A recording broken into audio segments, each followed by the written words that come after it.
እንዳሸታችሁ ሳሚዳን ሩፍታብ ሚውዚክ ነው የሚገኘው። አሁን ላይ በፒፓው አንዳንድ አመለካከት ኮሜንት ምናምን በጣም ቅር እየተሰኙ ነው። እውነት ለምን አሁን ሳምሻና ኮሜንት ከራሱ የህይወት ልምድ ስለ ህይወት በጣም ስለኛ ለኛ በጣም የሚጠቅመንን ነገር እየነገረን ነበር። እሱ የሚለው ምንድነው አያ አንዳንዴ እየጮህ ሊረብሽ ይችላል አለ። ጩኸቱ ደግሞ ከፍ ያለ ስለሆነ በጣም ይረብሻል አለ።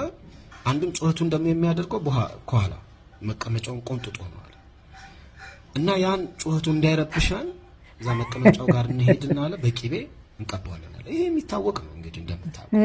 ያሲቀባ መያዝ ስለማይችል መቆንጠጥ ስለማይችል አይጮህምና አንረበሽም አለ። እጅግ በጣም ለህይወት በጣም አስፈላጊ ነው። በኋላ አንዱ ገብቶ እዛ ኮሜንት ላይ ምን ይላል? ያ የምንቀባው ቂቤ የተነጠረ ነው ወይስ ኢትስ ኦብቪየስ የተነጠረ ነው የሚቀባው። አማውት ኧረ ሳሚዳር ግን ምንድነው የምትለን? ምንድነው የምትለን? በባለፈው በኮሜንት ምናምን እኔ በቃኝ